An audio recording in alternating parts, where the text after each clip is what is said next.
اعوذ باللہ من الشیطان الرجیم بسم اللہ الرحمن الرحیم السلام علیکم ورحمۃ اللہ وبرکاتہ اللہم صلی علی محمد وعلی آلہ وسلم۔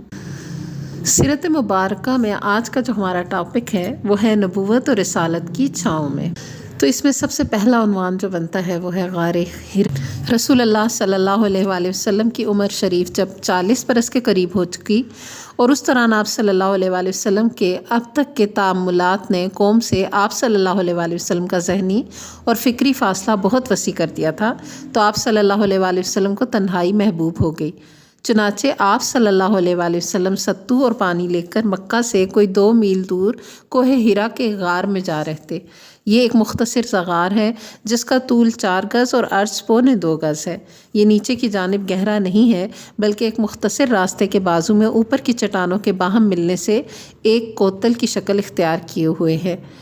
آپ صلی اللہ علیہ وآلہ وسلم جب یہاں تشریف لے جاتے تو حضرت خدیجہ رضی اللہ عنہا بھی آپ صلی اللہ علیہ وآلہ وسلم کے ہمراہ جاتی اور قریب ہی کسی جگہ موجود رہتی۔ آپ صلی اللہ علیہ وآلہ وسلم رمضان بھر اس غار میں قیام فرماتے، آنے جانے والے مسکینوں کو کھانا کھلاتے اور بقیہ اوقات اللہ تعالیٰ کی عبادت میں گزارتے، کائنات کے مشاہد اور اس کے پیچھے کار فرما قدرت نادرہ پر غور فرماتے۔ آپ صلی اللہ علیہ وآلہ وسلم کو اپنی قوم کے لچر پوش شرکیہ عقائد اور واہیات تصورات پر بالکل اطمینان نہ تھا، لیکن آپ صلی اللہ علیہ وآلہ وسلم کے سامنے کوئی واضح راستہ، معین طریقہ اور افراط و تفریط سے ہٹی ہوئی کوئی راہ نہیں تھی جس پر آپ صلی اللہ علیہ وآلہ وسلم اطمینان اور انشراح قلب کے ساتھ رواں دواں ہو سکتے۔ نبی صلی اللہ علیہ وآلہ وسلم کی یہ تنہائی پسندی بھی در حقیقت اللہ تعالیٰ کی تدبیر کا ایک حصہ تھی۔ اس طرح اللہ تعالیٰ آپ صلی اللہ علیہ وآلہ وسلم کو آنے والے کار عظیم کے لیے تیار کر رہا تھا۔ در حقیقت جس روح کے لیے بھی یہ مقدر ہو کہ وہ انسانی زندگی کے حقائق پر اثر انداز ہو کر ان کا رخ بدل ڈالے، اس کے لیے ضروری ہے کہ زمین کے مشاغل، زندگی کے شور اور لوگوں کے چھوٹے چھوٹے ہم و غم کی دنیا سے کٹ کر کچھ عرصے کے لیے الگ تھلگ اور خلوت نشین رہے۔ ٹھیک اسی سنت کے مطابق جب اللہ تعالیٰ نے محمد صلی اللہ علیہ وآلہ وسلم کو امانت کبریٰ کا بوجھ اٹھانے، روئے زمین کو بدلنے اور خط تاریخ کو موڑنے کے لیے تیار کرنا چاہا تو رسالت کی ذمہ داری عائد کرنے سے 3 سال پہلے آپ صلی اللہ علیہ وآلہ وسلم کے لیے خلوت نشینی مقدر کر دی۔ آپ صلی اللہ علیہ وآلہ وسلم اس خلوت میں 1 ماہ تک کائنات کی آزاد روح کے ساتھ ہم سفر رہتے اور اس وجود کے پیچھے چھپے ہوئے غیب کے اندر تدبر فرماتے، تاکہ جب اللہ تعالیٰ کا اذن ہو تو اس غیب کے ساتھ تأمل کے لیے مستعد رہے۔ جب آپ صلی اللہ علیہ وآلہ وسلم کی عمر 40 برس ہو گئی اور یہی سن کمال ہے اور کہا جاتا ہے کہ یہی پیغمبروں کی بعثت کی عمر ہے، تو زندگی کے افق کے پار سے آثار نبوت چمکنا اور جگمگانا شروع ہوئے۔ یہ آثار خواب تھے۔ آپ صلی اللہ علیہ وآلہ وسلم جو بھی خواب دیکھتے وہ سپیدہ صبح کی طرح نمودار ہوتا۔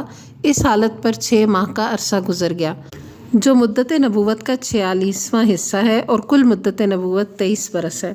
اس کے بعد جب حرا میں خلوت نشینی کا 3 سال آیا تو اللہ تعالیٰ نے چاہا کہ روئے زمین کے باشندوں پر اس کی رحمت کا فیضان ہو، چنانچہ اس نے آپ صلی اللہ علیہ وآلہ وسلم کو نبوت سے مشرف کیا اور حضرت جبرائیل علیہ السلام قرآن مجید کی چند آیات لے کر آپ صلی اللہ علیہ وآلہ وسلم کے پاس تشریف لائے۔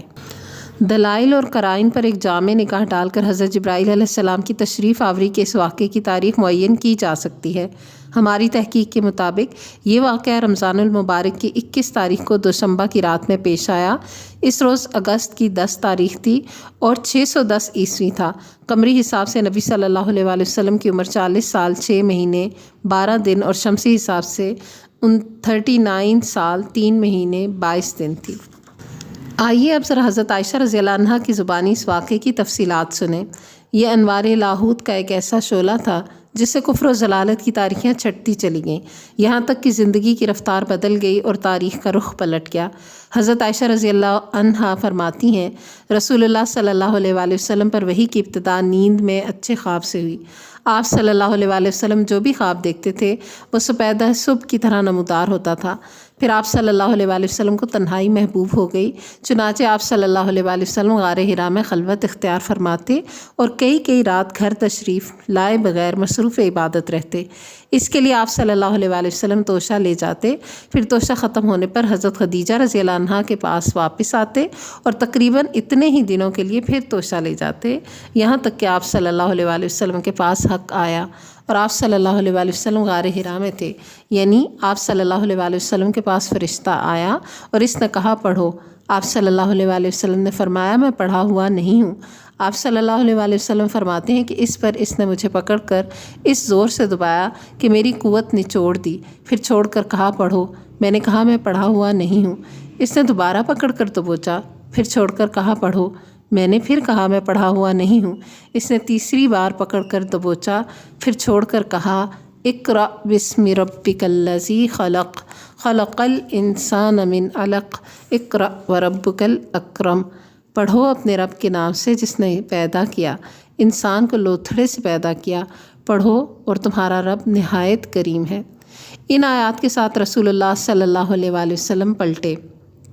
آپ صلی اللہ علیہ وآلہ وسلم کا دل دھک دھک کر رہا تھا۔ حضرت خدیجہ رضی اللہ عنہا بنت خویلد کے پاس تشریف لائے اور فرمایا مجھے چادر اڑا دو، مجھے چادر اڑا دو۔ انہوں نے آپ صلی اللہ علیہ وآلہ وسلم کو چادر اڑا دی، یہاں تک کہ خوف جاتا رہا۔ اس کے بعد آپ صلی اللہ علیہ وآلہ وسلم نے حضرت خدیجہ رضی اللہ عنہا کو واقعے کی اطلاع دیتے ہوئے فرمایا یہ مجھے کیا ہو گیا ہے؟ مجھے تو اپنی جان کا ڈر لگتا ہے۔ حضرت خدیجہ رضی اللہ عنہا نے کہا قطعاً نہیں، بخدا آپ صلی اللہ علیہ وآلہ وسلم کو اللہ تعالیٰ رسوا نہیں کرے گا۔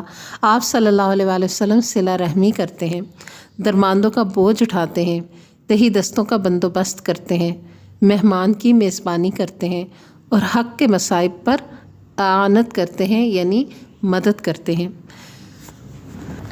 ان سارے اخلاق سے یہ بھی پتہ چلتا ہے کہ جو یہ کام کرتا ہے اللہ اس کو رسوا نہیں کرتا۔ بہرحال آگے پڑھتے ہیں۔ اس کے بعد حضرت خدیجہ رضی اللہ عنہا آپ صلی اللہ علیہ وآلہ وسلم کو اپنے چچیرے بھائی ورقہ بن نوفل بن اسد بن عبد العزیٰ کے پاس لے گئیں۔ ورقہ دور جاہلیت میں عیسائی ہو گئے تھے اور عبرانی میں لکھنا جانتے تھے، چنانچہ عبرانی زبان میں حسب توفیق الہی انجیل لکھتے تھے۔ اس وقت بہت بوڑھے اور نابینا ہو چکے تھے۔ ان سے حضرت خدیجہ رضی اللہ عنہا نے کہا بھائی جان آپ اپنے بھتیجے کی بات سنیں۔ ورقہ نے کہا بھتیجے تم کیا دیکھتے ہو؟ رسول اللہ صلی اللہ علیہ وآلہ وسلم نے جو کچھ دیکھا تھا بیان فرما دیا۔ اس پر ورقہ نے آپ صلی اللہ علیہ وآلہ وسلم سے کہا یہ تو وہی ناموس ہے جسے اللہ نے موسیٰ علیہ السلام پر نازل کیا تھا۔ کاش میں اس وقت توانا ہوتا، کاش میں اس وقت زندہ ہوتا جب آپ صلی اللہ علیہ وآلہ وسلم کی قوم آپ صلی اللہ علیہ وآلہ وسلم کو نکال دے گی۔ رسول اللہ صلی اللہ علیہ وآلہ وسلم نے فرمایا اچھا تو کیا یہ لوگ مجھے نکال دیں گے؟ ورقہ نے کہا ہاں، جب بھی کوئی آدمی اس طرح کا پیغام لایا جیسا تم لائے ہو تو اس سے ضرور دشمنی کی گئی، اور اگر میں نے تمہارا زمانہ پا لیا تو تمہاری زبردست مدد کروں گا۔ اس کے بعد ورقہ جلد ہی فوت ہو گئے اور وہی رک گئی۔ طبری اور ابن ہشام کی روایت سے معلوم ہوتا ہے کہ آپ اچانک وحی کے آمد کے بعد غار حرا سے نکلے تو پھر واپس آ کر اپنی بقیہ مدت قیام پوری کی۔ اس کے بعد مکہ تشریف لائے۔ طبری کی روایت سے آپ کے نکلنے کے سبب پر بھی روشنی پڑتی ہے۔ روایت یہ ہے رسول اللہ صلی اللہ علیہ وآلہ وسلم نے وحی کی آمد کا تذکرہ کرتے ہوئے فرمایا اللہ کی مخلوق میں شاعر اور پاگل سے بڑھ کر میرے نزدیک کوئی قابل نفرت نہیں تھا۔ میں شدت نفرت سے ان کی طرف دیکھنے کی تاب نہ رکھتا تھا۔ اب جو وحی آئی تو میں نے اپنے جی میں کہا کہ یہ ناکارہ یعنی خود آپ شاعر یا پاگل ہے، میرے بارے میں قریش کبھی ایسی بات نہ کہہ سکیں گے۔ میں پہاڑ کی چوٹی پر جا رہا ہوں، وہاں سے اپنے آپ کو نیچے لڑکھا دوں گا اور اپنا خاتمہ کر لوں گا اور ہمیشہ کے لیے راحت پا جاؤں گا۔ آپ صلی اللہ علیہ وآلہ وسلم فرماتے ہیں کہ میں یہی سوچ کر نکلا، جب بیچ پہاڑ پر پہنچا تو آسمان سے ایک آواز سنائی دی اے محمد صلی اللہ علیہ وآلہ وسلم تم اللہ کے رسول ہو اور میں جبریل ہوں۔ آپ صلی اللہ علیہ وآلہ وسلم کہتے ہیں کہ میں نے آسمان کی طرف اپنا سر اٹھایا، دیکھا تو جبریل ایک آدمی کی شکل میں افق کے اندر پاؤں جمائے کھڑے ہیں اور کہہ رہے ہیں اے محمد صلی اللہ علیہ وآلہ وسلم تم اللہ کے رسول ہو اور میں جبریل ہوں۔ آپ صلی اللہ علیہ وآلہ وسلم فرماتے ہیں کہ میں وہیں ٹھہر کر جبریل کو دیکھنے لگا اور اس شغل نے مجھے میرے ارادے سے غافل کر دیا۔ اب میں نہ آگے جا رہا تھا نہ پیچھے، البتہ اپنا چہرہ آسمان کے افق میں گھما رہا تھا اور اس کے جس گوشے پر بھی میری نظر پڑتی تھی جبریل اسی طرح دکھائی دیتے تھے۔ میں مسلسل کھڑا رہا، نہ آگے بڑھا نہ پیچھے، یہاں تک کہ خدیجہ رضی اللہ عنہا نے میری تلاش میں اپنے قاصد بھیجے اور وہ مکہ تک جا کر پلٹ آئے، لیکن میں اپنی جگہ کھڑا رہا۔ پھر جبرائیل علیہ السلام چلے گئے اور میں بھی اپنے اہل خانہ کی طرف پلٹ آیا اور حضرت خدیجہ رضی اللہ عنہا کے پاس پہنچ کر ان کی ران کے پاس انہی پر ٹیک لگا کر بیٹھ گیا۔ انہوں نے کہا کہ ابو القاسم، آپ صلی اللہ علیہ وآلہ وسلم کہاں تھے؟ بخدا میں نے آپ کی تلاش میں آدمی بھیجے اور وہ مکہ تک جا کر واپس آ گئے۔ اس کے جواب میں نے جو کچھ دیکھا تھا انہیں بتا دیا۔ انہوں نے کہا، چچا کے بیٹے، آپ خوش ہو جائیے اور آپ ثابت قدم رہیے۔ اس ذات کی قسم جس کے قبضے میں میری جان ہے، میں امید کرتی ہوں کہ آپ صلی اللہ علیہ وآلہ وسلم اس امت کے نبی ہوں گے۔ اس کے بعد وہ ورقہ بن نوفل کے پاس گئیں، انہیں ماجرا سنایا۔ انہوں نے کہا، قدوس قدوس، اس ذات کی قسم جس کے ہاتھ میں ورقہ کی جان ہے، ان کے پاس وہی ناموس اکبر آیا ہے جو موسیٰ علیہ السلام کے پاس آیا کرتا تھا۔ یہ اس امت کے نبی ہیں، ان سے کہو ثابت قدم رہیں۔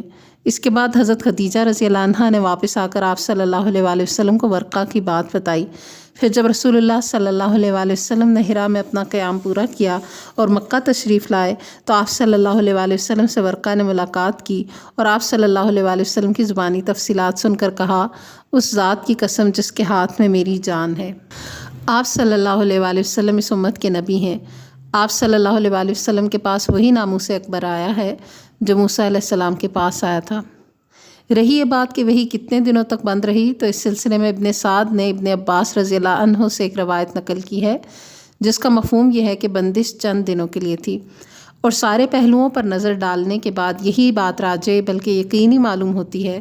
اور یہ جو مشہور ہے کہ وہی کی بندش 3 سال یا 2.5 سال تک رہی، تو یہ قطعاً صحیح نہیں، البتہ یہاں دلائل پر بحث کی گنجائش نہیں۔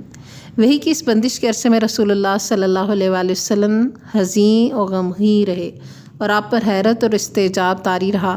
چنانچہ صحیح بخاری میں کتاب التعبیر کی روایت ہے کہ وہی بند ہو گئی، جس سے رسول اللہ صلی اللہ علیہ وآلہ وسلم اس قدر غمگین ہوئے کہ کئی بار بلند و بالا پہاڑ کی چوٹیوں پر تشریف لے گئے کہ وہاں سے لڑک جائیں، لیکن جب کسی پہاڑ کی چوٹی پر پہنچتے کہ آپ اپنے آپ کو لڑکھا لیں تو حضرت جبرائیل علیہ السلام نمودار ہوتے اور فرماتے، اے محمد صلی اللہ علیہ وآلہ وسلم، آپ اللہ کے رسول برحق ہیں، اور اس کی وجہ سے آپ کا اضطراب تھم جاتا، نفس کو قرار آ جاتا اور آپ واپس آ جاتے۔ پھر جب آپ صلی اللہ علیہ وآلہ وسلم پر وحی کی بندش طول پکڑ جاتی تو پھر اسی جیسے کام کے لیے نکلتے، لیکن جب پہاڑ کی چوٹی پر پہنچتے تو حضرت جبرائیل علیہ السلام نمودار ہو کر پھر وہی بات دہراتے۔ حافظ ابن حجر فرماتے ہیں کہ یہ یعنی وحی کی چند روزہ بندش اس لیے تھی کہ آپ صلی اللہ علیہ وآلہ وسلم پر جو خوف طاری ہو گیا تھا وہ رخصت ہو جائے اور دوبارہ وحی کی آمد کا شوق اور انتظار پیدا ہو جائے۔ چنانچہ جب حیرت کے سائے سکڑ گئے، حقیقت کے نقوش پختہ ہو گئے، تو نبی صلی اللہ علیہ وآلہ وسلم کو یقینی طور پر معلوم ہو گیا کہ آپ صلی اللہ علیہ وآلہ وسلم خدائے بزرگ و برتر کے نبی ہو چکے ہیں، اور آپ صلی اللہ علیہ وآلہ وسلم کے پاس جو شخص آیا تھا وہ وحی کا سفیر اور آسمانی خبر کا ناقل ہے، اور اسی طرح وحی کے لیے آپ صلی اللہ علیہ وسلم کا شوق اور انتظار اس بات کا ضامن ہو گیا کہ آئندہ وحی کی آمد پر آپ صلی اللہ علیہ وآلہ وسلم ثابت قدم رہیں گے اور اس بوجھ کو اٹھا لیں گے۔ تو حضرت جبرائیل علیہ السلام دوبارہ تشریف لائے۔ صحیح بخاری میں حضرت جابر بن عبداللہ رضی اللہ عنہ سے مروی ہے کہ انہوں نے رسول اللہ صلی اللہ علیہ وآلہ وسلم کی زبانی بندش وحی کا واقعہ سنا۔ آپ صلی اللہ علیہ وآلہ وسلم فرما رہے تھے، میں چلا جا رہا تھا کہ مجھے اچانک آسمان سے ایک آواز سنائی دی۔ میں نے آسمان کی طرف نگاہ اٹھائی تو کیا دیکھتا ہوں کہ وہی فرشتہ جو میرے پاس حرا میں آیا تھا آسمان و زمین کے درمیان ایک کرسی پر بیٹھا ہے۔ میں اس سے خوفزدہ ہو کر زمین کی طرف جا جھکا۔ پھر میں نے اپنے اہل خانہ کے پاس آ کر کہا، مجھے چادر اڑا دو، مجھے چادر اڑا دو۔ انہوں نے مجھے چادر اڑا دی۔ اس کے بعد اللہ تعالیٰ نے یا ایھا المدثر سے والرجز فاہجر تک آیات نازل فرمائی۔ پھر نزول وحی میں گرمی آ گئی اور پے در پے نازل ہونے لگی۔ اب ہم سلسلہ بیان سے ذرا ہٹ کر یعنی رسالت و نبوت کی حیات مبارکہ کی تفصیلات شروع کرنے سے پہلے وحی کی اقسام کا ذکر کر دینا چاہتے ہیں، کیونکہ یہ رسالت کا مصدر اور دعوت کی کمک ہے۔ علامہ ابن قیم رحمہ اللہ نے وحی کی حسب ذیل مراتب ذکر کیے ہیں۔ نمبر 1، سچا خواب، اس سے نبی صلی اللہ علیہ وآلہ وسلم کے پاس وحی کی ابتدا ہوئی۔ نمبر 2، فرشتہ آپ صلی اللہ علیہ وآلہ وسلم کو دکھلائی دیے بغیر آپ کے دل میں بات ڈال دیتا تھا۔ مثلا نبی صلی اللہ علیہ وآلہ وسلم کا ارشاد ہے، روح القدس نے میرے دل میں یہ بات پھونکی کہ کوئی نفس مر نہیں سکتا، یہاں تک کہ اپنا رزق پورا پورا حاصل کر لے۔ بس اللہ سے ڈرو اور طلب میں اچھائی اختیار کرو، اور رزق کی تاخیر تمہیں اس بات پر آمادہ نہ کرے کہ تم اسے اللہ کی معصیت کے ذریعے تلاش کرو، کیونکہ اللہ کے پاس جو کچھ ہے وہ اس کی اطاعت کے بغیر حاصل نہیں کیا جا سکتا۔ نمبر 3، فرشتہ نبی صلی اللہ علیہ وآلہ وسلم کے لیے آدمی کی شکل اختیار کر کے آپ صلی اللہ علیہ وآلہ وسلم کو مخاطب کرتا، پھر جو کچھ وہ کہتا اسے آپ صلی اللہ علیہ وآلہ وسلم یاد کر لیتے۔ اس صورت میں کبھی کبھی صحابہ رضی اللہ عنہ بھی فرشتے کو دیکھتے تھے۔ نمبر 4، آپ صلی اللہ علیہ وآلہ وسلم کے پاس وہی گھنٹی کے ٹن ٹنانے کی طرح آتی۔ وہی کی یہ سب سے سخت صورت ہوتی تھی۔ اس صورت میں فرشتہ آپ صلی اللہ علیہ وآلہ وسلم سے ملتا تھا اور وہی آتی تھی، تو سخت جاڑے کے زمانے میں بھی آپ صلی اللہ علیہ وآلہ وسلم کی پیشانی سے پسینہ پھوٹ پڑتا تھا، اور آپ صلی اللہ علیہ وآلہ وسلم اونٹنی پر سوار ہوتے تھے تو وہ زمین پر بیٹھ جاتی تھی۔ ایک بار اسی طرح وہی آئی کہ آپ صلی اللہ علیہ وآلہ وسلم کی ران حضرت زید بن ثابت رضی اللہ عنہ کی ران پر تھی، تو ان پر اس قدر گراں بار ہوئی کہ معلوم ہوتا تھا کہ ران کچل جائے گی۔ نمبر 5، آپ صلی اللہ علیہ وآلہ وسلم فرشتے کو اس کی اصلی اور پیدائشی شکل میں دیکھتے تھے، اور اسی حالت میں وہ اللہ تعالیٰ کی حسب مشیت آپ صلی اللہ علیہ وآلہ وسلم کی طرف وحی کرتا تھا۔ یہ صورت آپ صلی اللہ علیہ وآلہ وسلم کے ساتھ 2 مرتبہ پیش آئی، جس کا ذکر اللہ تعالیٰ نے سورۃ النجم میں فرمایا ہے۔ نمبر 6، وہ وحی جو آپ صلی اللہ علیہ وآلہ وسلم پر معراج کی رات نماز کی فرضیت وغیرہ کے سلسلے میں اللہ تعالیٰ نے اس وقت فرمائی جب آپ صلی اللہ علیہ وآلہ وسلم آسمانوں کے اوپر تھے۔ نمبر 7، فرشتے کے واسطے کے بغیر اللہ تعالیٰ کی آپ صلی اللہ علیہ وآلہ وسلم سے حجاب میں رہ کر براہ راست گفتگو، جیسے اللہ تعالیٰ نے موسیٰ علیہ السلام سے گفتگو فرمائی تھی۔ وحی کی یہ صورت موسیٰ علیہ السلام کے لیے نص قرآنی سے قطعی طور پر ثابت ہے، لیکن نبی صلی اللہ علیہ وآلہ وسلم کے لیے اس کا ثبوت قرآن کے بجائے معراج کی حدیث میں ہے۔ بعض لوگوں نے ایک 8ویں شکل کا بھی اضافہ کیا ہے، یعنی اللہ تعالیٰ روح در روح بغیر حجاب کی گفتگو کرے، لیکن یہ ایسی صورت ہے جس کے بارے میں سلف سے لے کر خلف تک اختلاف چلا آیا ہے۔